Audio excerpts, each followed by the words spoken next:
Hello, this is Dan, the furniture repairman. Today we're going to show you how to make a tool to help remove this nail that's in this piece of furniture holding this spindle in place. This is a difficult nail to get out without destroying the wood around it. And we have a little tool we made and it works very well. We made this out of a roll pin. This is not used for what we're using it for, but we're making something else work. And you can see you could buy a box of them that come in a bunch of different sizes, which is fantastic for different things, different size nail heads. I chucked up in my drill and you can see it's spinning and you need to sharpen the edge. Now I sharpened mine on the grinder while it was running, and then I tuned it up with sandpaper in between, but you can sharpen it any way you want. File, different grit sandpaper, you just need to get an edge there. And then here's this stubborn nail we need to get out that's right there. And, I have my trusty custom made pliers I use for pulling nails, and I'm not going to be able to grab this thing. So I need to get access in there, and I don't want to start, diving in there with a cat's paw or something crazy like that and mangling the chair. That's not going to be a good thing. So we're going to make a little space, keep things neat and clean. This is in real time. This isn't sped up.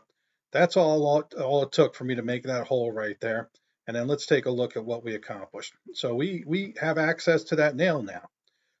We still have to be careful when we pull it. You can see it right in there. It's a nail gun nail, which means it's going to be hard to pull because they're usually coated with glue. And here I come with a little drill bit, digging a little bit more of a hole just to kind of get in the front of it. Now, I've got to get it moving, and I know it's not going to be easy. So my next favorite tool is this chisel that I made. It's just a 1/4 inch chisel. I think it's an 1/8 inch, 1/4 inch, I don't know. And I cut a groove in it so that it'll go around a nail, and it's a little bit of a handmade sort of cat's paw, I guess you would call it. And that's my trusty clam knife right there, which I'm going to put underneath because I don't want the chisel to dent the wood. So I'm going to use the metal of the cat's paw, the clam knife there to keep from denting the wood. And first thing I got to do is try to figure out how I can get purchase on this thing, whether it's from the side or whether it's from the front, what it's going to move. Now, the nail may pull on its own or the leg may come with the nail, but I want to see it and it looks like I can get underneath that edge. That's a good thing. All right. So I'm going to have to play with it, get it back and forth. And then once I know what I'm doing, then I can go ahead and get a little bit more determined with this situation and make it see my way of doing things. So the problem doesn't win. Okay, I just keep working it until I find a solution. We fail, and when we fail, we learn what we're not supposed to do, and then we go back and we eliminate that, and what's left has got to be one of the choices of what we're supposed to do. My custom chisel wouldn't get underneath the nail, so all I'm going to is this pair of wire cutters, and let's see if that'll grab a hold of it. So we try one. If it doesn't work, we try the other. And you can see I'm just kind of squeezing there, and you got to be careful. Now, these wire cutters, I made them dull on purpose, so they won't cut through nails. They're really bad at cutting wire, but they're really good at pulling nails out. So now I need to move the nail. I got it loose a little. I got it moving, and that's encouraging me.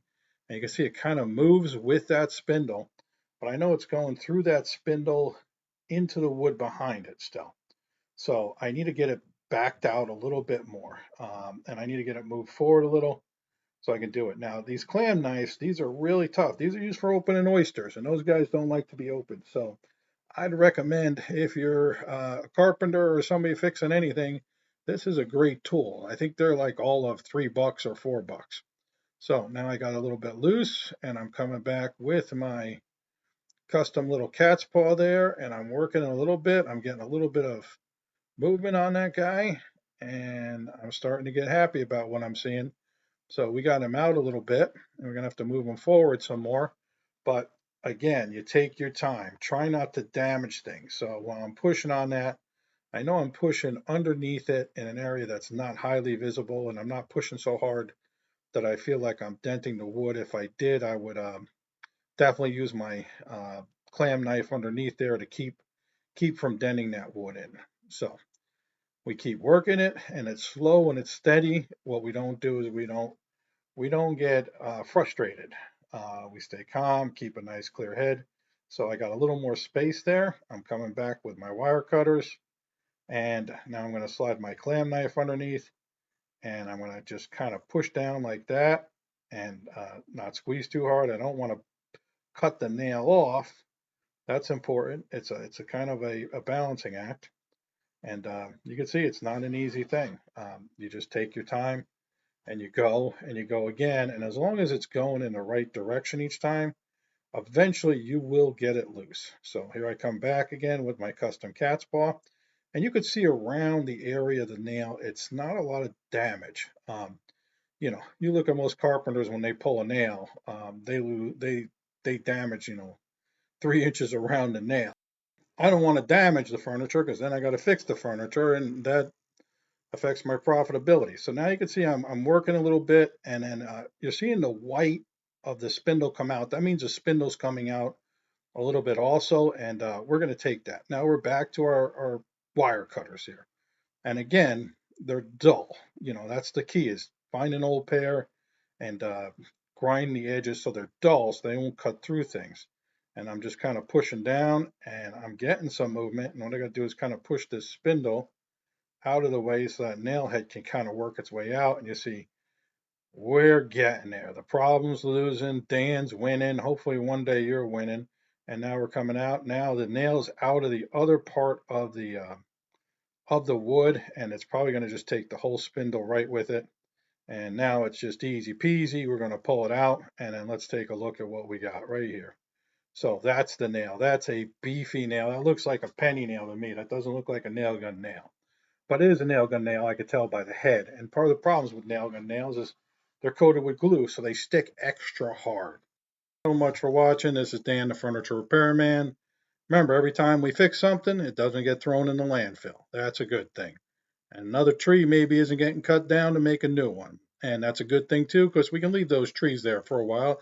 They get bigger, which means we can make more things with them in the future. If you have any questions, any comments, want me to make a video, put them below. Want to tell me I don't know what I'm talking about, that's good too. Y'all have a good day.